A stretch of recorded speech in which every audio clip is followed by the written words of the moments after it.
Tarin was not a hero. He was not a soldier, or a leader, or someone important. He worked on a cargo ship named Brightwind, helping load and fix trade boxes between space stations. He liked his quiet job, a small room, and strong tea. But everything changed the day Captain Doro handed him a glowing silver card. "This is for you," the captain said. An official invitation. Tarin looked at the card. The words were smooth and shining. To Tarin of Earth, guest of honor, royal wedding of Velmora. Tarin blinked. "Is this a mistake?" "No." Captain Doro smiled. "Velmora sent a special list. You're on it." Tarin had heard of Velmora, rich and peaceful planet known for its beautiful oceans and flying towers. Its people were wise and proud. Their queen, Lady Alira, ruled with fairness and strength. Now her only daughter, Princess Riva, was getting married. It was the biggest event in the galaxy. Still, Tarin did not understand why they wanted him. But curiosity won. 2 days later, he arrived at the planet. Velmora was like a painting. The sky was soft blue with 3 suns shining above. The palace was built from silver stone and hung high on mountain peaks. Flying boats moved in the air like birds. Tarin stepped out in his best clean uniform. Holding the silver card, guards in white armor scanned him, then bowed. "Welcome, guest Tarin. Please follow." He was led into the palace through tall golden gates. Servants showed him to a guest room with glass walls and smooth white floors. A table held sweet fruits, soft bread, and clear water. Tarin sat quietly. He was still trying to understand why he was here. Soon, a tall woman in green robes entered the room. "I am Mira, royal aide," she said kindly. "The queen thanks you for attending. Please rest. Tomorrow is the first ceremony." Tarin nodded. Though he felt lost, that night, he stood on the balcony and looked at the stars. This world felt far from everything he knew. He had no friends here, no idea what was expected. Still, something inside him said to wait and watch. The next morning, drums echoed through the palace. Colorful flags flew from every tower. Crowds filled the air bridges outside the palace walls. Tarin was given a robe of dark blue and led to the royal garden, where other guests sat in curved rows. Beside him sat people from many planets, some tall with glowing eyes, some small with soft wings. Then the music changed. The queen entered. She was calm and strong, with silver lines in her hair. Beside her walked her daughter, Princess Riva. Tarin stared quietly. Princess Riva was graceful and calm. Her skin had the soft color of morning clouds, and her eyes were thoughtful. She wore no crown, only a silver chain across her shoulders.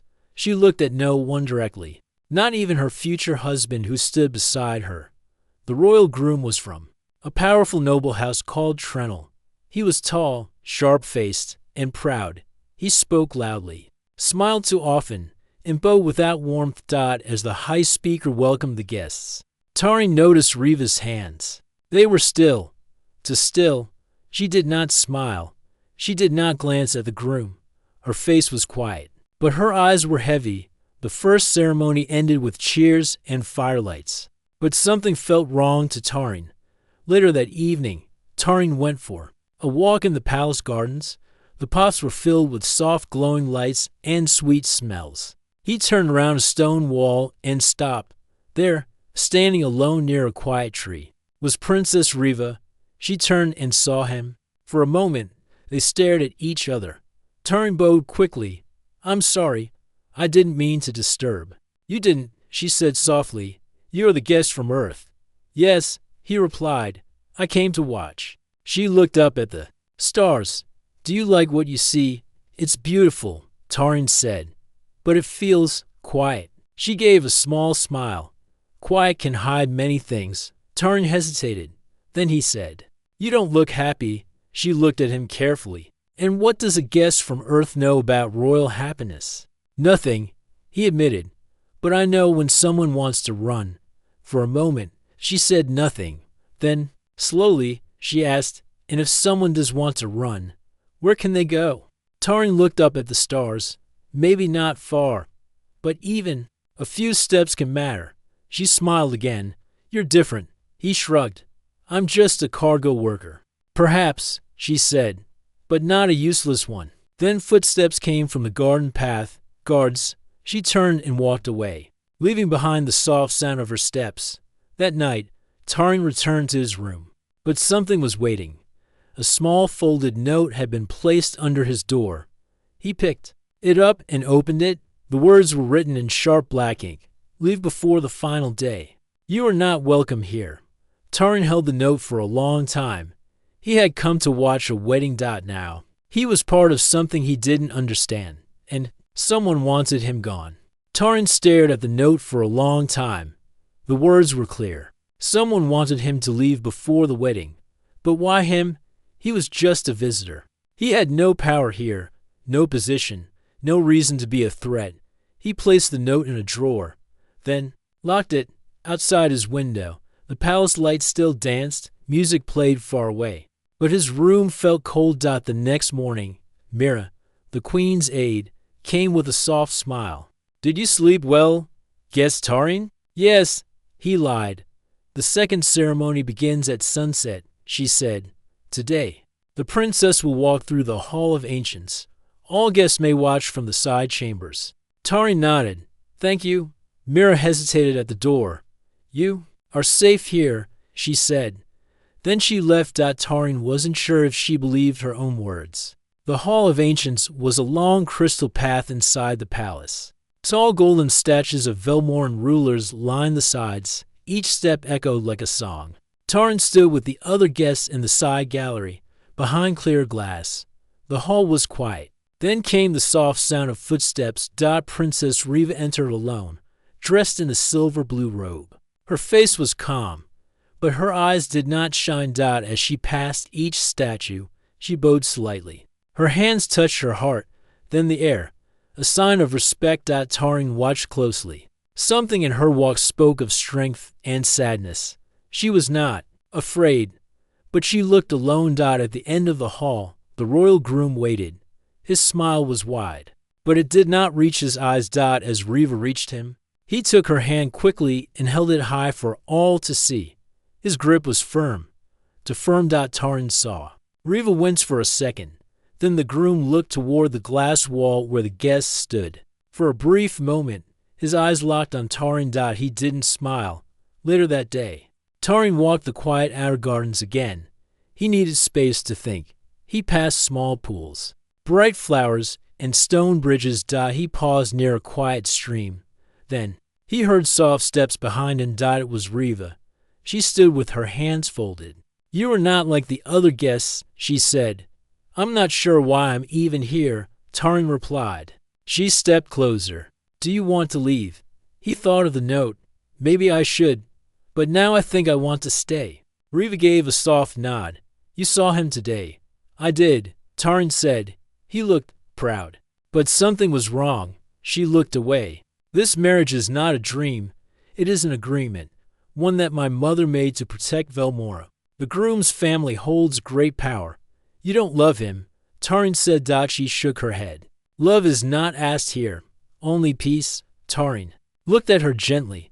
But peace built on fear is not peace. She smiled sadly. You speak like someone who sees truth. I just fixed cargo, he said. Riva gave a short laugh. Then you must be a very wise cargo man. There was silence between them. Then she said, I wish we had met before this. He looked at her. Maybe we met exactly when we were supposed to.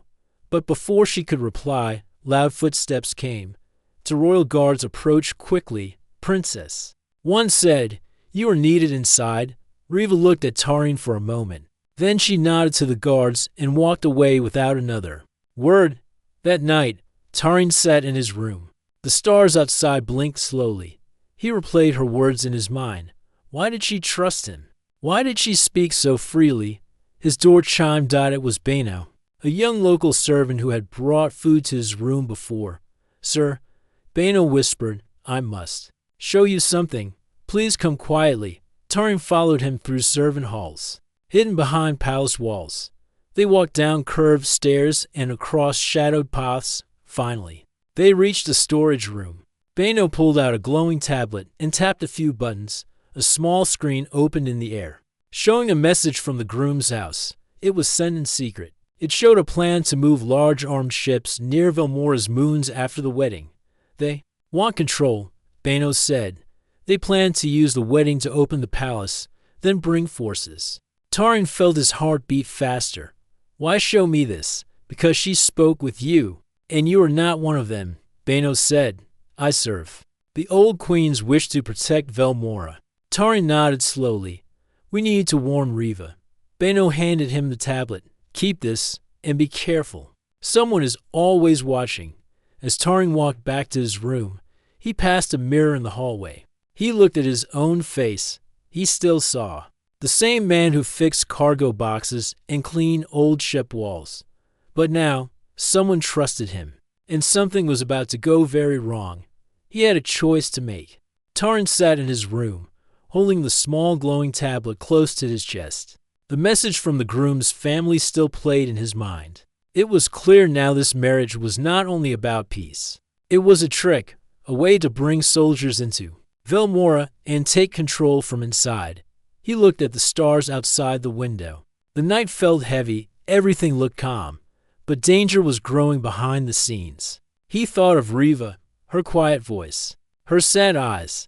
She must have known something, maybe not everything, but enough to feel trapped.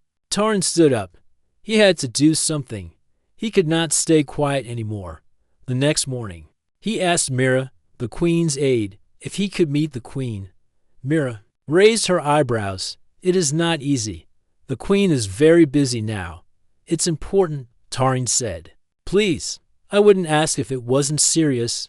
Mira looked at him for a long time. Then she nodded.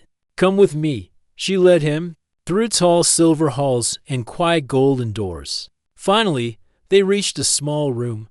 The queen sat there, reading a scroll. Her face was calm but strong. Tarin of Earth, she said without looking up. You asked to see me. Yes, your grace, Tarin said, bowing. She placed the scroll down and looked at him. Speak. Tarin stepped forward. He showed her the tablet. The secret message played again.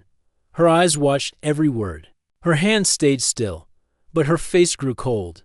This message came from Lord Varek's house. Tarin said, he plans to take over Velmora after the wedding. The queen was silent for a moment. Then she spoke. I feared something like this. That is why I wanted my daughter to marry into power. I thought it would protect us. But it won't. Tarin said, he is using the wedding to get inside your world. The queen stood slowly. And how did you get this message? The palace servant gave it to me. He trusts the old queen's wishes. And your daughter trusts me too. The queen looked at him sharply. Why would Riva trust a man she barely knows? I don't know, Tarin said honestly, but I would never hurt her. I only want to help. The queen stepped close to him. Her voice was low. You are not a soldier, Tarin. You are not a prince. You are not even from this world. Why would you risk your life for someone else's? Fight, Tarin looked into her eyes. Because someone has to, and I'm already here. There was a long silence. Then the queen nodded. I will delay the next ceremony. That will give us time. But we must be careful. One wrong step, and war will come. Tarin left the queen's room feeling the weight of his choice. He had stepped into a game far bigger than him. Later that day, he met Riva again in the garden. She wore a long, soft cloak, and her face looked tired. The ceremony was delayed, she said. Mother gave no reason. She knows now, Tarin said. About the groom, about the attack. Riva's eyes widened. How? Tarin told her everything: the servant, the secret message, his meeting with the queen. You risk much, she said quietly. I didn't want to, Tarin replied. But I couldn't walk away. Riva touched his hand gently. You have a brave heart. They sat near a quiet tree, away from eyes and ears. I was told since I was young that duty is more important than feeling, Riva said. But now, I wonder, what good is duty if it brings silence to the soul? Tarin looked at her. Then maybe it's time to break the rule. Riva smiled. You speak like a free man. Maybe I'm just tired of watching others suffer, he said. She turned toward him. Tarin, would you still stand beside me even if everything falls? He nodded. Yes. The next evening, the palace was full of whispers. News spread that the ceremony was delayed because of a starstorm near the moons. But some nobles looked angry. Others looked nervous. Lord Varak, the groom, was one of them. He walked through the halls with fast steps and sharp eyes. He spoke with his men in secret rooms. No one knew what he planned. Tarin kept a close watch. Then, just before midnight, Bano found him again. They are moving, Bano said. Some of his guards are bringing hidden weapons into the palace walls. Then we don't have time, Tarin said. We must stop the wedding before it's too late. The next morning, Tarin stood with Riva in a private chamber. The queen was there too. Along with Mira and a few loyal guards, they had a plan. The final ceremony would begin as planned, but just before the last vow, the queen would step forward and reveal the truth. The secret message would be shown to all guests. If Varak reacted with anger, the guards would act fast. It was dangerous. But it was the only way. Tarin looked at Riva. Are you ready? She nodded. Yes, with you beside me. I am not afraid. The drums began again. Guests filled the garden once more. The air was tense. The sky was clear, but everyone felt the storm coming. Tarin took his place among the guests. The queen sat at the center. Riva walked slowly down the path in her wedding robe. Her eyes searched for Tarin and found him. The groom waited with a forced smile. He took her hand. Then the high speaker raised his voice. Let the two hearts become one. That was the cue. The queen stood up. I must speak, she said. Gasps filled the air. Everyone turned toward her. Tarin held his breath. This was the moment. Everything was about to change. All eyes turned to the queen as she rose from her golden seat. The sky above was calm, but the air on the ground was heavy with tension. I must speak before this wedding continues, she said, her voice strong and clear. The high speaker looked confused. The guests whispered among themselves. Even Lord Varak, the groom, raised an eyebrow. The queen held up a small silver device. It began to glow, and a message played for all to hear. It was the same message that had been shown to her by Tarin. The secret recording. It spoke of betrayal. It spoke of plans to take control of Velmora through this marriage. When the message ended, silence followed. Then Varak stepped forward, his face calm but tight. This is nonsense, he said. A trick to stop a royal bond. But his eyes were cold, and his hands were moving behind his back. Tarin saw it first.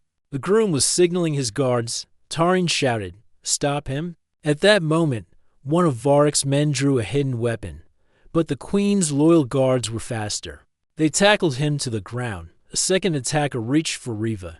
Tarin ran through the guests and grabbed the man before he could get close. They struggled, but Tarin held on. Finally, two guards helped him pin the attacker down. People began to panic. Guests ran from their seats. Some nobles tried to leave quickly. Others stood frozen. The queen raised her hand high. No one leaves, she ordered. This wedding is over. Lord Varak stood still. He looked at Riva, then at Tarin. You think this human can stop me, he said. He is nothing. A visitor. A weak outsider. Riva stepped forward. He is stronger than you, not because of power, but because he cares. Varak laughed, but there was no humor in his voice. Then you'll regret your choice. He turned and tried to escape, but guards blocked his path. He was taken away, along with the traitors who had planned the attack. When the garden was calm again, only the queen, Riva, Tarin, and the royal guards remained. The guests had been sent to their rooms. The wedding was stopped, but the danger was not yet over. We found weapons hidden inside the palace walls, said Mira, the queen's aide. They planned to strike after the vows, then stopping. It saved us all, said Tarin, breathing heavily. The queen looked at her daughter. You were brave. Riva, I'm proud of you. Riva nodded, but her voice was soft. I feel free for the first time. Tarin stood beside her, unsure what would come next. The queen turned to him. You have done much for someone who came only to watch. I only did what felt right, Tarin said. The queen smiled. That may be why you were meant to be here. Later that day, Tarin sat in the palace library. He needed quiet. The garden fight still echoed in his mind. He never wanted to be part of anything violent. But when he saw danger, he could not look away. Riva entered the room slowly. She sat beside him without speaking. They looked at the firelight in the room. "Are you all right?" she asked. Tarin nodded, tired. "But yes, you saved my life," she said, "more than once." "You would have done the same," Tarin replied. She smiled. "I don't know. I've spent most of my life being told what to do, how to smile, how to stand, how to marry." Tarin looked at her. "You don't have to live like that anymore." "I know," she said. "But now I don't know what comes next." Silence sat between them for a moment. Then Riva said, "The council is meeting tomorrow. They want to speak about the next step, about the future of the royal line." Tarin looked confused. "You mean they may want another union," she said, "but this time, one that we choose." Tarin's heart beat faster. He didn't speak. Riva turned to him slowly. "If they asked me who I trust most right now, the answer would be you." He looked at her. "Riva, I'm just a cargo worker. I don't belong on a throne." "Maybe that's what Velmora needs," she said. "Someone who didn't grow up in gold halls. Someone who knows what it means to choose." He didn't answer. She stood and looked down at him. "Think about it," she said. "You don't have to say yes, but I hope you do." That night, Tarin walked through the halls alone. The stars above the palace glowed softly. He remembered his first day here. The lights, the food, the beauty of everything. And now here he was being asked to think about becoming part of a world he had only come to visit. He passed the same garden where he had first met Riva. The flowers were still blooming. The air still smelled sweet. But now it felt different, more real, more alive. A voice called his name. It was Beno, the young servant who had helped him. "Is it true?" Beno asked. "The council wants you to stay?" Tarin nodded slowly. Beno's eyes lit up. "You should stay. You helped us. You saved us. Maybe you're meant to be here." Tarin smiled at him. "Maybe." The next morning, the queen called a meeting. The council of elders sat in a round room made of shining crystal and stone. Riva stood beside her mother. Tarin was invited as a guest. The queen spoke clearly. Lord Varric and his allies tried to take Velmora through lies and tricks, but their plan failed. Now we must choose a new path, a path of truth and strength. She looked at Tarin. This man came from another world. He had no reason to fight for us, but he did. Not for power, not for reward, but for what was right. She turned to the council. "I ask you to consider him, not as a guest, but as part of our future." Gasps filled the room. Tarin stepped forward slowly. "I never planned for this," he said. "I am not a leader. I am not a warrior. But I care for Velmora and for its people." He looked at Riva. "And I trust Riva. I believe in her."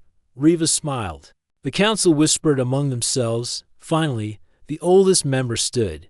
"We see his truth and her courage. If they choose to walk together, we will honor it." The queen nodded. "Then let it be known. A new chapter begins today." Riva turned to Tarin. "Are you ready?" He took her hand. "Yes." Tarin stood at the center of the crystal chamber. The large room was shaped like a circle, and the walls glowed with soft white light. At the top, a round opening let sunlight pour down onto him. It felt like standing under a spotlight. All around him, elders of Velmora sat in silence. Their faces were calm, but their eyes sharp. These were the oldest and wisest minds of the planet. Each of them had lived over 100 cycles. Riva stood outside the circle with the queen. She looked worried, but she gave Tarin a small nod of support. The oldest elder, a woman named Solra, spoke in a strong voice. "Tarin of Earth, do you understand what it means to stand before us today?"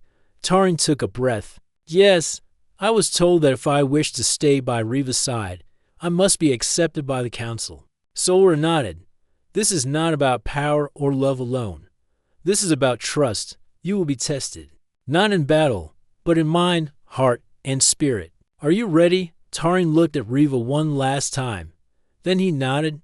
"I'm ready." The first test was the test of mind. Sora asked questions about Velmora's history, laws, and ways of life. Tarin had studied the night before, reading old scrolls with Benno's help. Still, some questions were hard. What is the rule of light? Asked Elder Mira. Tarin thought. It is the law that says no ruler can hide decisions from the people. All actions must be recorded and shared. Correct. What is the meaning of the star flame on the royal crest? Asked another. It stands for unity between the stars and Velmora. Tarin answered. Correct again. The elders looked at each other with surprise. They had expected a visitor to know very little. But Tarin had paid attention. Sora spoke again. Now comes the test of heart. You must face a memory, one that still brings you pain. The walls around him changed. Light bent in strange ways. Suddenly, Tarin was no longer in the chamber. He stood in the middle of a broken street. Fires burned around him. It was Earth. It was his city. And it was the day he lost his crew. He saw the faces of his old friends, the same ones he had worked with on the cargo ship. He saw the accident happen again, the falling tower, the fire, the moment he could not save them. His knees felt weak. The pain returned like a wave. Then, one of the elders spoke through the vision. What did you learn from this loss? Tarin clenched his fists. That some things are out of your control. But even when you fail, you must keep going. You must live for those who didn't get the chance. The vision faded. The elders looked at him with quiet respect. Your heart is honest, said Sora. Now comes the final test, the test of spirit. Tarin was told to enter a small chamber alone. Inside, the air was still. A single blue flame floated in the center. He was told to sit and not speak. Just listen. At first, nothing happened. Then he began to hear things, whispers, not from outside, but from within. His fears, his doubts, his worries. You don't belong here. She's a princess. You're a worker. They will never truly accept you. He closed his eyes. His thoughts battled within him. But then he remembered Riva's smile. He remembered Benno's laugh. He remembered the Queen's trust. He opened his eyes. I may not be perfect, but I will give everything I have. I will protect this place with all my heart. The flame turned white. The door opened. Sora stood there. You have passed. That evening, the Queen held a quiet gathering. Only close friends and the council were invited. Tarin stood beside Riva. The Queen placed a silver band on his arm. It was the mark of an accepted protector of Velmora. From this day, the Queen said, you are no longer a visitor. You are one of us. Cheers filled the hall. Zero, a noble who had once supported Lord Varek, stepped forward. I was wrong about you, he said. You've earned our respect. Tarin smiled. Thank you. Even the guards now called him captain with pride. Riva took his hand. You've come far, she whispered. So have you, he replied. They walked to the balcony, looking over the shining city. Lights danced below. Ships moved slowly in the sky. Everything looked peaceful. But peace never lasted long. Suddenly, Mira ran into the hall. Her face was pale. Message from Space Patrol, she said. Unmarked ships have entered the system. They are not from Velmora, and they are not answering calls. The Queen's eyes narrowed. How many? 5, large, battle class. A quiet fell over the room. Tarin looked at Riva. We need to act fast. Riva nodded. Come with me. The council must decide what to do. As they left the hall, Tarin turned back once and looked at the stars. He had just become part of this world. Now, he would have to help save it. The sky above Velmora turned darker than usual. 5 large ships, shaped like long blades, hovered in the outer edge of the system. Their color was black with red symbols no one on Velmora had seen before. They did not answer any calls from the palace or the patrols. Inside the council chamber, tension filled the air. The Queen sat with a serious look. Riva stood beside her, calm but alert. Tarin stood with the other protectors, now wearing a silver band, showing his new rank. They have not attacked yet, said Mira, looking at the screen. But they are watching us.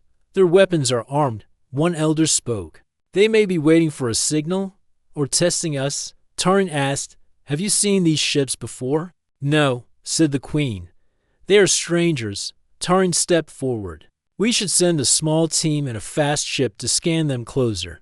If we know their design, we may find a weak point. The Queen looked at him. That is risky. If they see it, they may take it as a threat. Tarin replied, if we do nothing, we stay blind. I'll go myself. Riva spoke quickly. Not without me. The Queen nodded slowly. You may go, but take the hidden ship you repaired with your team. It's smaller, faster, and shielded. Within an hour, Tarin, Riva, Mira, and skilled pilots boarded the stealth craft hidden beneath the Academy.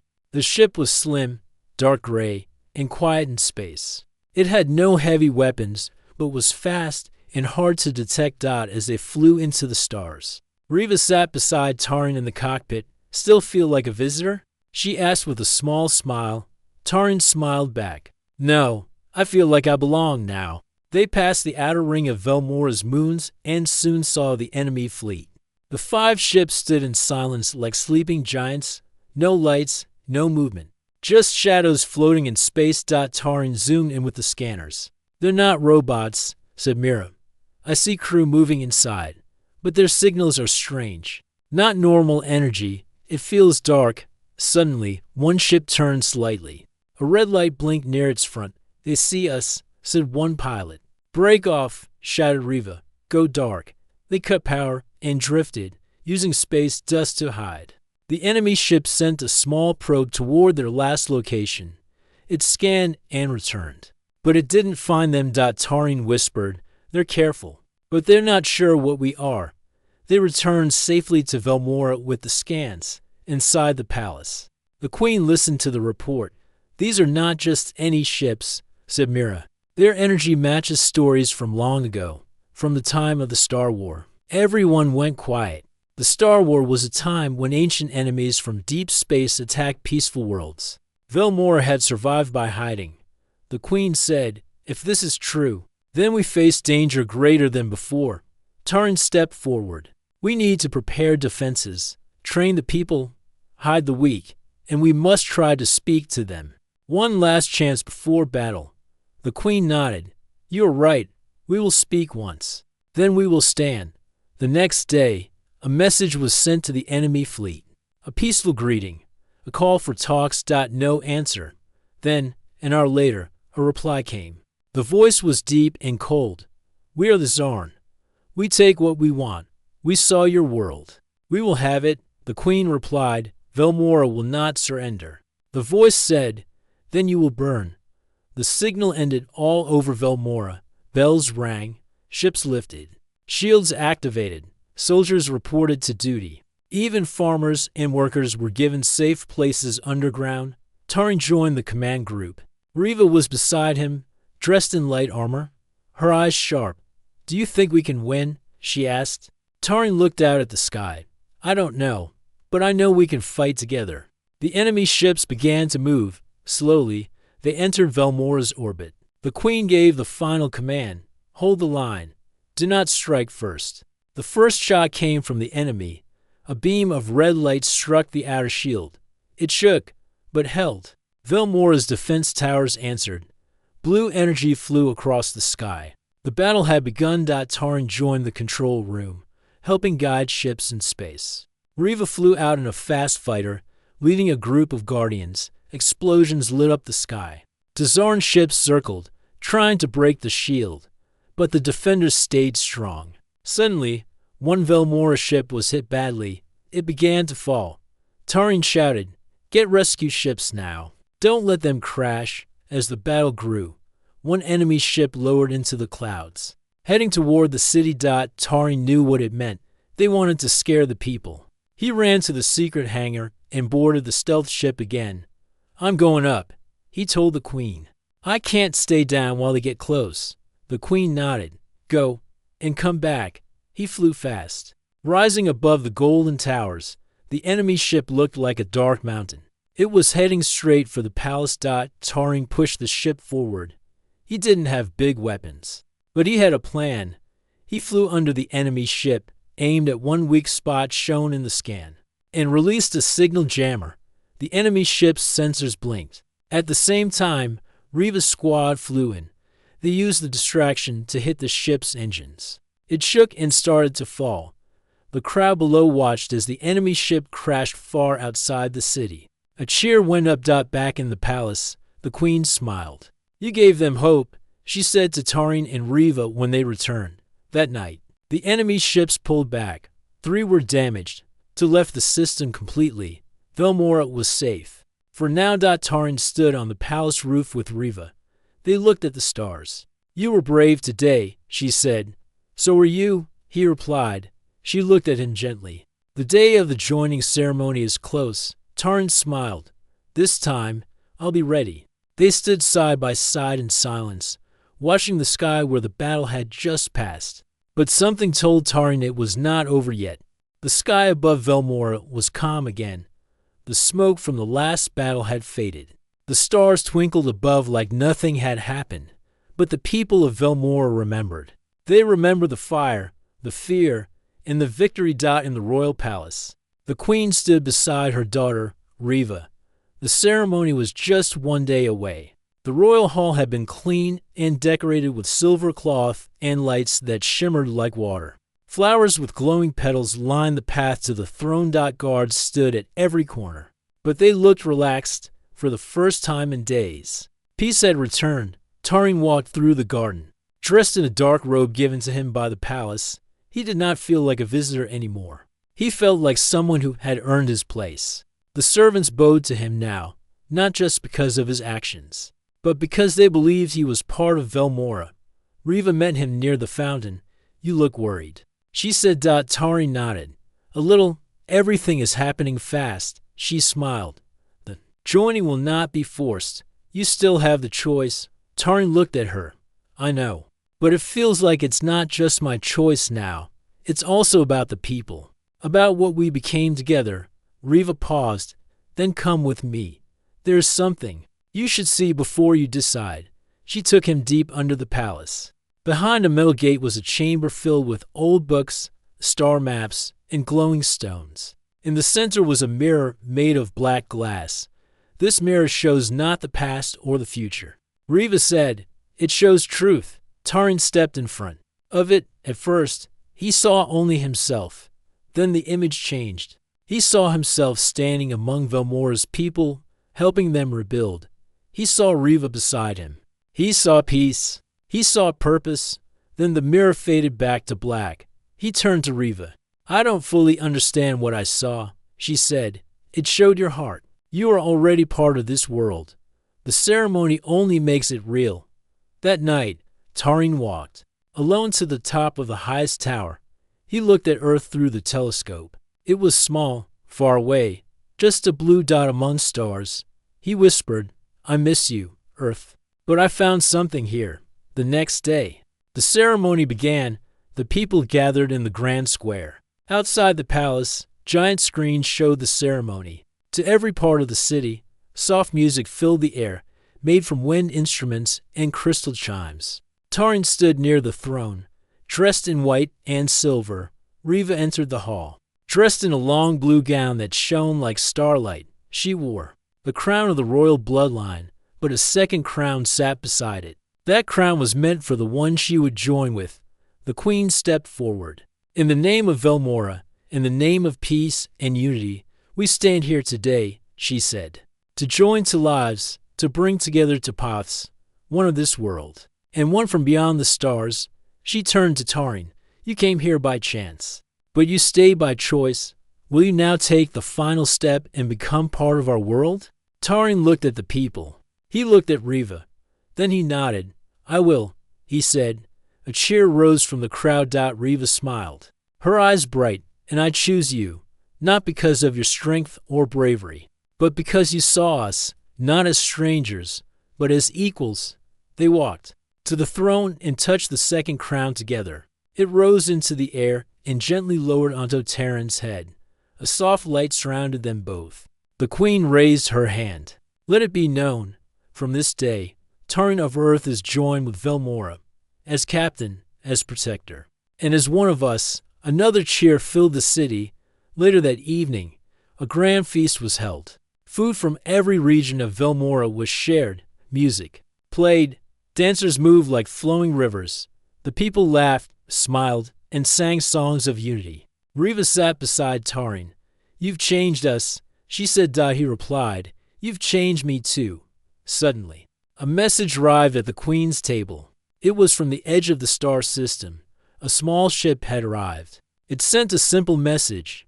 "This is a human ship from Earth. We are searching for Tarin. We come in peace." Tarin stood. His heart beat faster. Earth had found him. The Queen looked at him. "What will you do?" Tarin thought for a moment. "I will meet them, but I'm not going back." Riva smiled. Tarin continued. "I want to tell them what I found. Maybe others will want peace too. Maybe Earth and Velmora can be allies." The Queen said. "Then go with honor. Speak as one of us." The next day, Tarin met the small Earth ship in orbit. He explained everything that had happened. The humans on board were shocked but respectful. When they returned to Earth, they carried messages, pictures, and proof of life beyond. The people of Earth were amazed, and for the first time, Earth sent a message back. "We greet the people of Velmora. May our worlds walk together." Months passed. A new academy was built on Velmora 1 for both humans and aliens. Tarin and Riva helped run it together. Students came from other worlds. New friendships began. Tarin never forgot where he came from, but now he knew where he belonged. He had come to watch a royal wedding, but he left with more than anyone had expected. He left as the groom, stayed as a captain, lived as a bridge between worlds, and peace had found a new beginning.